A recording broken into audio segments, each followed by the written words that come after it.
Could you introduce yourself to us?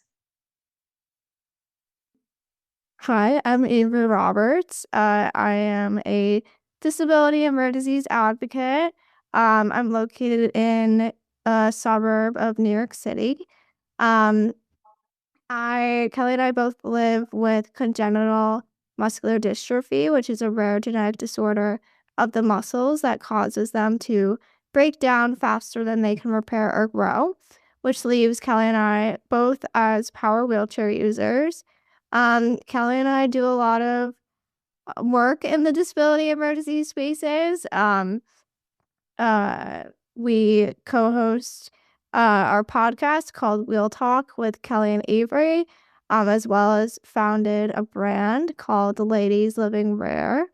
Um, and we are just really passionate about disability inclusion and rare disease inclusion done right. And what does that mean? Because everybody, I think, would have a different interpretation of what the done right part means. And yeah, I am a professional dancer in the city, so that's also a hobby of mine and something that I'm really passionate about in our entertainment industry.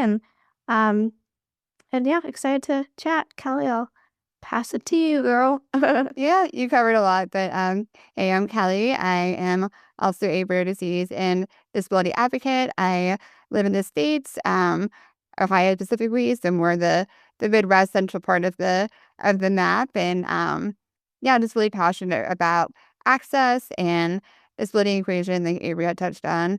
I love to go to concerts and festivals. The music is a really big passion of mine, and yeah, I'm just excited to be here. What a wonderful introduction. It's filled with optimism and energy. Kelly, what would you like people to know about you? Goodness, I would just say that a lot of people, I think, first off, see we are both power wheelchair users, so we use a mobility device to get around. I would just like people to know that I am uh, a full like human being, that I am a person beyond the chair, that we're all just humans, and we want to be viewed and seen as that way too, and given the same rights um, and opportunities in life. So yeah, I would just like to be viewed just like any other woman would, with the same rights and equality. And what about you, Avery? What would you like people to know about you first? I think Kelly said it perfectly. I think I would like people to know that I am not defined by my disability. That happens all too often.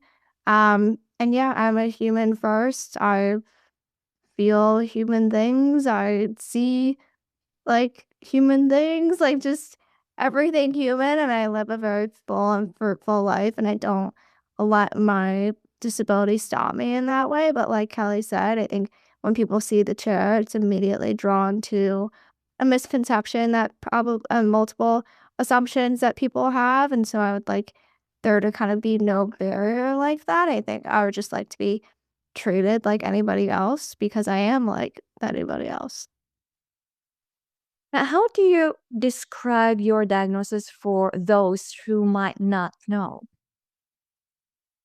Yeah, I think people get hung up on names and labels, which are important, but not everything. So, um, congenital muscular dystrophy is under the main umbrella of muscular dystrophy. It's a neuromuscular condition. A lot of the common ones that people probably associate with are Duchenne, ALS, or SMA. And so congenital muscular dystrophy is kind of the often forgotten about, or more rare one. So it just presents as general overall muscle weakness and respiratory weakness. So a lot of us are mobility device users, as well as rely on breathing equipment, either during day or night or both, to be able to thrive every day. So that was just, I try to put it in like the most basic terms, but um, yeah, Avery can add on to that if she wants to. No, I think you said it perfectly, Kelly. I think, um, like Kelly said, a lot of people know of Duchenne, spinal muscular atrophy, and ALS. Those are the most common. Congenital just kind of means at sooner, sooner at birth. And so, yeah, that's really the only difference, I would say. I think the main symptom and characteristic is just muscle weakness, and some people are affected by, breathing weakness. But we like to say that two, if you see two people with CMD, they're most likely different. You can't look at two people living with CMD alike, just because we're also different, and the way CMD affects us is also pretty different at the same time. I mean, if you were to look at Kelly and I mean, I feel like we do look pretty similar, but we also look pretty different at the same time, and then also different from other people living with CMD. So, each of the 5 primary subtypes of CMD are ultra rare. We think there are more of us out there, and they just haven't gotten diagnosed yet. But yeah. What I know is that people with rare and ultra rare genetic conditions often struggle a lot for years to get a diagnosis because of maybe unusual symptom combinations or low awareness among physicians and limited access to genetic testing. What did your own diagnostic odyssey look like, Kelly? Yeah, so for me, but like I had a muscle biopsy at age 3. I originally thought I had a different neuromuscular condition, like when we mentioned SMA earlier, for most of my life. And then I took another look deeper into um, more of my DNA later in life, and then my presentation was off and didn't really resemble that anymore. So, not into my late 20s did they really do a deeper dive and really get those answers and find out that I had a form of CMD instead. So, I still kind of was treated the same path as most neuromuscular conditions. It just kind of changed, I guess, the more things that CMD affects versus what the others affect. So, but yeah, it took a long time to get that label. But so I feel people struggle in wanting to get that. So I definitely resonate with that. And Avery, did you have the same struggles as Kelly? I So, my mom had a normal pregnancy, and then when I was born, I showed signs of neuromuscular disease. Both of my hips were dislocated, so I had an open hip reduction pretty soon after I was born, and I wasn't diagnosed till I was 7, so a little bit earlier than Kelly. Um, I That's the average amount of years to get a rare disease diagnosis. Um, but ever since I was born, I was put on the path to how do you would usually treat a neuromuscular disease like um, physical therapy, occupational therapy, all the usual things you would do for a neuromuscular disease. And then simultaneously, I was going through um, extensive and expensive genetic testing all throughout those 7 years just to try and find the answer. And then eventually had a muscle biopsy done, which is the most common way to diagnose CMD and probably all muscular dystrophies.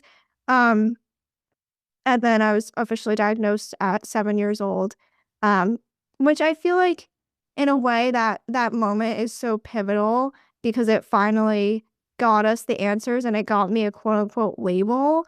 Um, and I'm sure that gave, my parents some relief because there is so much uncertainty and that kind of gave an answer. But I feel like for me, especially since I was so young, it felt like nothing had changed because I just had been gradually progressing and yet also kind of living a normal childhood. So, since I had shown signs at birth, that was all I really kind of knew. And so, to me, I think it was kind of like it didn't matter if I had a label or not.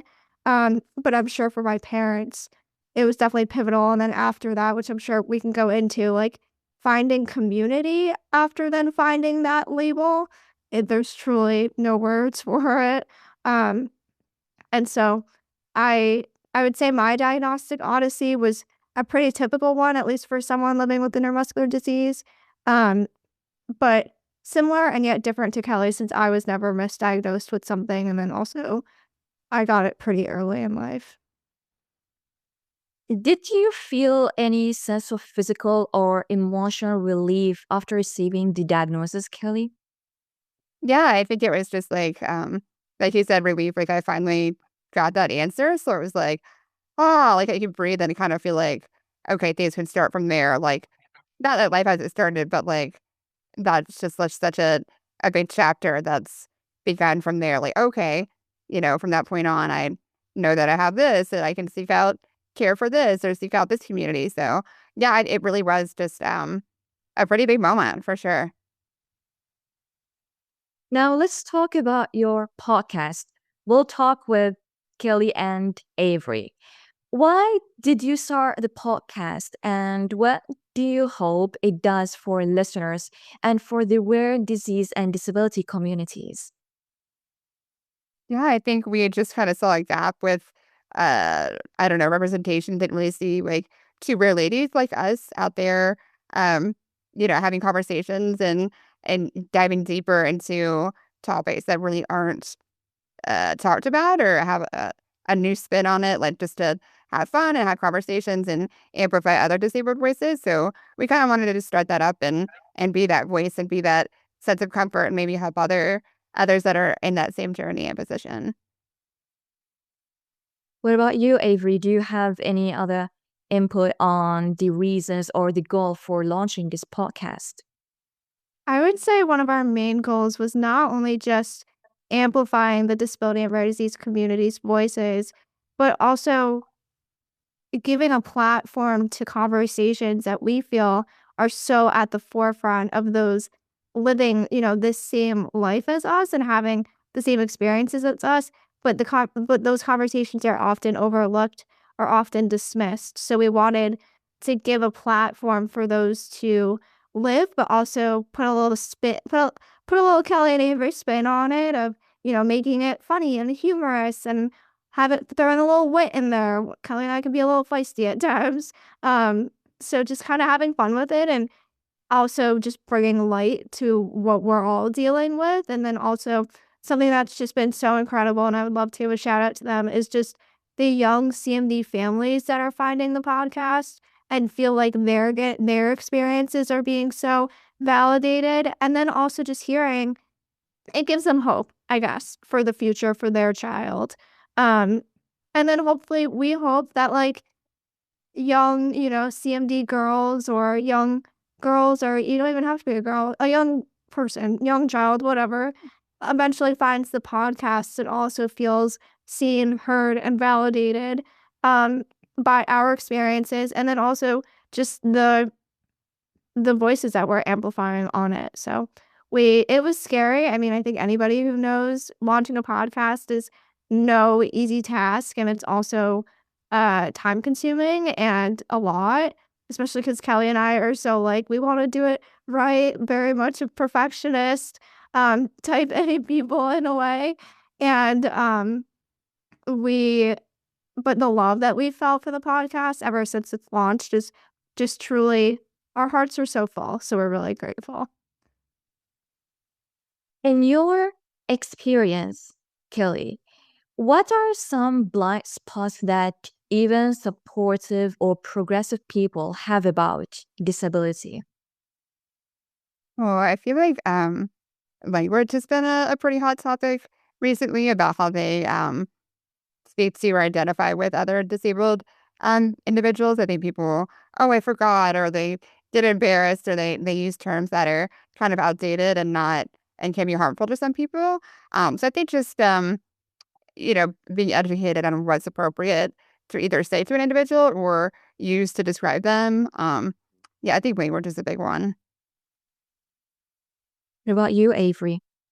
I would say language and then also just actions, like how people act. I think so often people are like getting on their knees to get in level with Kelly and and like I get the motive, and I think that language is worse than actions in that case, but I think that's just another moment where Kelly and I feel like uh we're not like on the same like level as them figuratively, like in a way. I don't know if that makes sense, but like that it feels like segregation in a way, that there's still kind of like a barrier between us just because they're trying to get like on eye level with us. And I think a lot of people think that they're doing a really nice thing. Um, and yeah, it could be nice, but I think actions also go along with that, um, with language, like Kelly was saying, as well as just, um, a lot of times people say that disabled people are an inspiration, and that's really nice. And, Kelly, I love that. Like, if you think someone is an inspiration, great. Um, but we want to be inspirations for our achievements and our accomplishments, not necessarily just existing in the world. Um, so that's something that is often talked about in the community as well. This is a very valid and important point you mentioned, Avery. There was an Australian comedian, journalist, and also disability rights advocate. Her name is Stella Young. And in one of her brilliant TEDx talks, she reminds us that no two disabilities are completely alike, and that what makes, for example, one disabled person feel seen and validated may be aggravating or frustrating for another. And that's why it is so important to actually talk to people and find out who they are before deciding what they need, right? So, for rare disease advocates like me or Alice, what are some practical ways we can check that we are sitting beside people, not speaking over them? Or to put the question differently, how can the non disabled community, including Virgin Disease advocates, ensure that a person with a disability is not being patronized? Because we all want to help each other, right? Which is great. But how do we make sure we are doing it for the right reasons and in the right way? I think just like listening is such a big thing and just checking in. I think those things like each person is so different. So maybe just like having maybe sometimes hard or awkward conversations with people like, hey, like can I support you in this way? Or was that okay for me to say? Or I don't know. I think all of us are and I mean Avery are pretty open and don't really get offended that easily. But some people, may not like to be approached certain ways or different things like that. So I think just being an avid listener and also educating yourself, like do the work on your own so that we don't have to like always constantly, verbalize or tell us our things. Like I think you can do your due diligence like on your own to be like, oh yeah, that wasn't okay to say, or maybe I should, switch my viewpoint on this. Yeah, I think that's a big thing too. Avery, would you like to add? I would say, I think all too often people start making assumptions, and I think we would prefer that you do less assuming and more just communicating. I think communication is where it starts. Because we would rather you come to us and have that awkward, uncomfortable conversation, like Kelly was saying, than just assuming. Especially since a lot of people, our needs are different, and so the fact that you're willing to take time to come to us and ensure that you're actively considering our needs, um, it means more than you know, and I think doesn't happen often, unfortunately, especially with access and inclusion. Um, so yeah, I think communication is where it starts. To what extent do you agree or disagree with this statement? Disabled people are more often disabled by society than by their bodies. Yeah, that's super true. I would agree with that. I think people just have this made up thing in their mind that, we are not we're humans, we can't do anything, that we're less capable than we actually are. So yeah, I think that's a really valid factual statement. Yeah, I think we're often kind of we live in this like box, this predefined box that society put us in. And I think society is not willing for us to go outside of that box. But I think if we want to achieve true inclusion, then they need to meet us outside of that box. Um, that's what I would say. I think that quote is completely true. I think also the systems that Kelly and I have to deal with to get, the financial support that we deserve, that we need.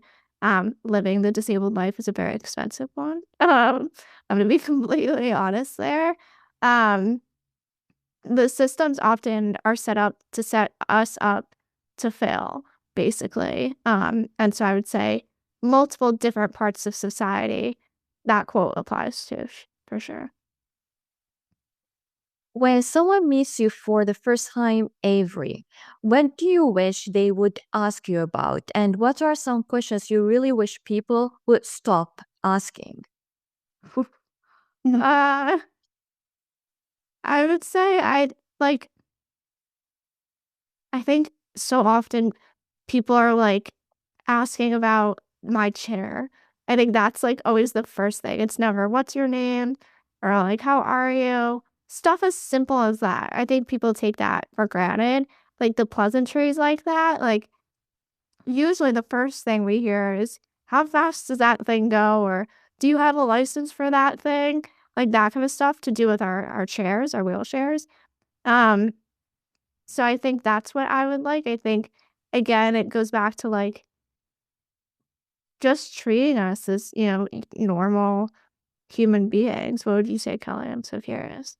No, yeah, I would just say like I'm a person who like see me as an equal human and not a person in a wheelchair. Like I like to be identified as me first, like ask about me and not so much as like do you charge that every night or how all the assumptions that Avery kinda already said. Yeah, I just wanna be spoken to as a regular human just like everybody else. Let's go back to your path through the healthcare system, Kelly. What steps did you go through before you found the right specialist? And did you feel any resentment toward doctors who missed the signs earlier? Or has that relationship changed over time? Yeah, no, I don't really hold any grudges. I'm not everybody makes mistakes and gets it wrong. I think that it's good to challenge doctors that not every answer or not everything is always right. It's okay to get second and third opinions.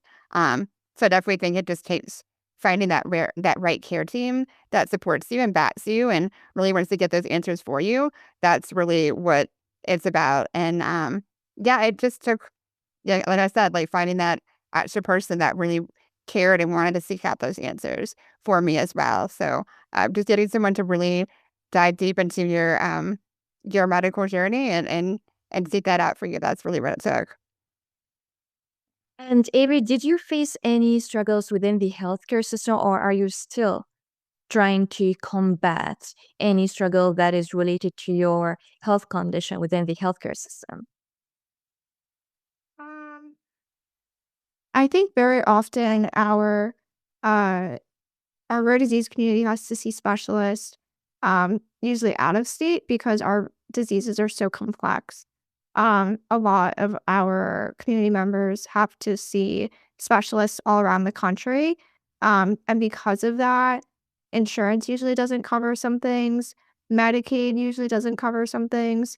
Um, and so it's hard because since our diseases are so rare, there is a lack of clinicians that are well versed in our, conditions, and so, uh, I think all in all, whether it be financial or just physical, because then also if we have to fly somewhere, air travel is absolutely not accessible, for our disability community, and so I think there are multiple factors that go into, um, making the healthcare system fairly difficult. And Avery, how has living with congenital muscular dystrophy shaped the way you see life? And have your values changed since receiving your diagnosis? I mean, I think that living a disabled lifestyle has certainly given me purpose. I think, what I do and what I'm passionate about has certainly, uh, become my life's work in a way. Um, I would say, like, the vision hasn't changed, but, um or I guess the vision, I guess, did change in a way, but the value didn't. Like, I think my life looks different than I think most people would imagine. Being a wheelchair user, having, medical doctor's appointments all the time, the adaptions that Kelly and I need to be independent. in our world and in our everyday lives, but it's still so full. I think I've just learned that independence doesn't mean doing everything alone, and success doesn't have to look like look able-bodied for it to be meaningful, if that makes sense. And what about you, Kelly? How did it shape your life purpose or your values? Yeah, I think it's really just got helped me gain a new perspective. Like, I don't think that I would see or view or I would miss out on a lot of the little things that I enjoy now. A lot of like the small little victories and the fact that it takes longer for us to just do daily tasks like that for me is celebratory. Where I think an able-bodied person would just fly through life and not think about it. But for us, it's like, oh wow, I can do this independently and this. So it's just having that greater appreciation for the abilities that I do still have. They might not be huge or a lot, but just celebrating the small wins. That's what I've kind of been able to do with my perspective.